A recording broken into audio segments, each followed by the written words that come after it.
Baiklah, Assalamualaikum warahmatullahi wabarakatuh. Perkenalkan saya Razelia dengan NIM 2411044. Saya kelas 4B, Prodi Pendidikan Agama Islam Fakultas Tarbiyah. Di sini saya akan menjelaskan tentang riba. Baiklah, yang pertama itu ada definisi riba. Apa itu riba? Riba adalah ziyadah atau tambahan ataupun kelebihan. Kemudian dalam istilah itu riba diartikan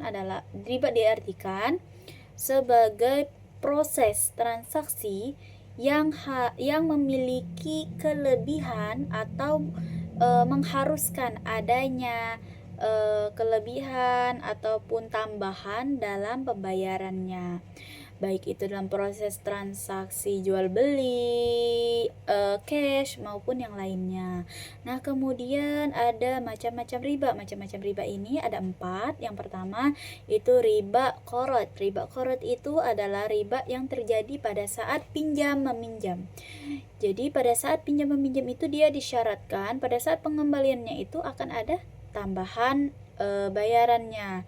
Kemudian yang kedua ada riba jahiliyah. Riba jahiliyah ini ketika seseorang tidak mampu membayar pada waktu yang telah ditentukan, maka akan ada penambahan hutangnya atau disebut dengan bunga biasanya ya.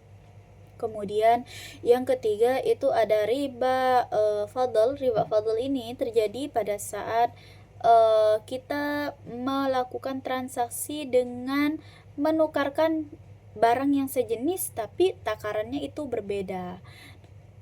Kemudian yang keempat itu ada riba nasi'ah.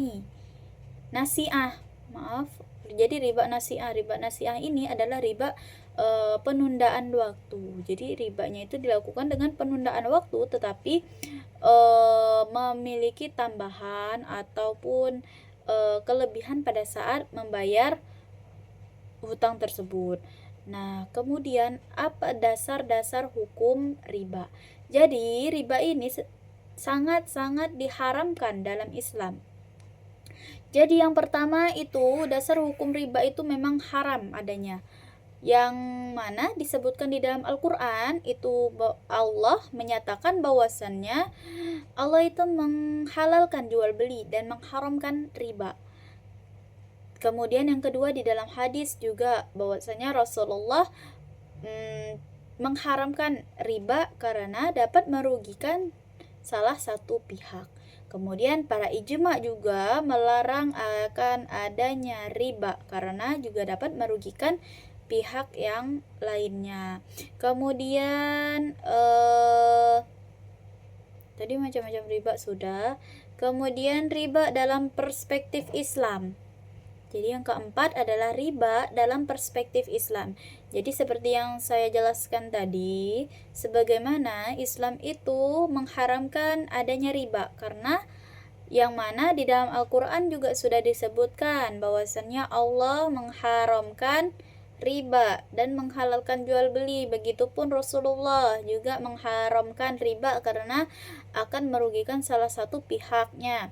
Kemudian dalam perspektif Islam ini, jadi riba itu sangat diharamkan baik dalam proses apapun, baik itu transaksi jual beli cash ataupun transaksi jual beli online dan lain sebagainya. Kemudian pinjam meminjam itu jika ada bunga atau selain itu yang maksudnya itu ada tambahan dengan syarat-syarat tertentu, itu dinamakan dengan riba. Jadi dalam perspektif Islam, maka Islam melarang akan adanya riba tersebut.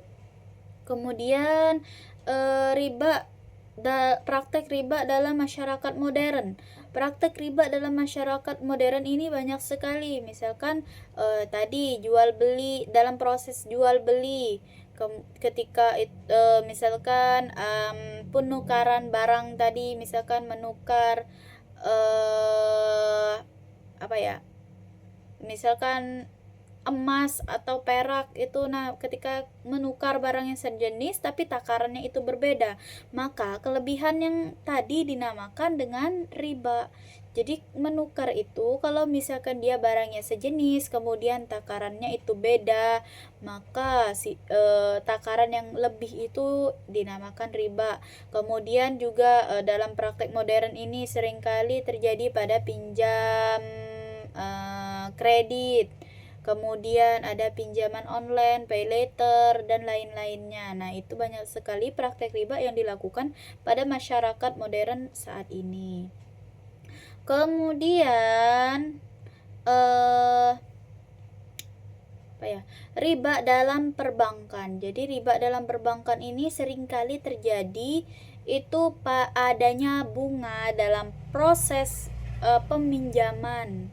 Jadi banyak sekali kejadian dan rata-rata itu ketika melakukan pinjaman di bank atau simpanan seperti itu banyak sekali ribanya. Misalkan melakukan pinjaman dengan bunga 10% setiap bulannya ataupun berapa persen itu tergantung dari banknya, maka bunganya itu termasuk ke dalam riba.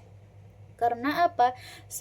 Misalkan minjamnya cuma 100 juta, maka bayarnya itu biasanya 150, kemudian bahkan 200 atau lebihnya itu, maka seringkali di bank itu bunga-bunganya itu adalah riba.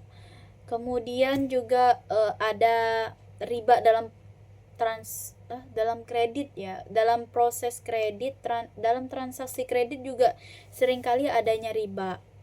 Misalnya terkadang adanya penambahan harga atau tambahan lainnya itu juga termasuk riba, karena tambahannya itu terkadang tidak sesuai dengan akad yang telah ditentukan. Jadi kecuali misalkan kita membeli mohon maaf. Jadi riba dalam transaksi kredit itu seringkali dilakukan karena adanya tambahan harga atau yang lainnya atau takaran lainnya. Jadi seringkali juga dilakukan riba itu dalam proses transaksi kredit. Kemudian ada riba dalam pinjaman online ataupun pay later.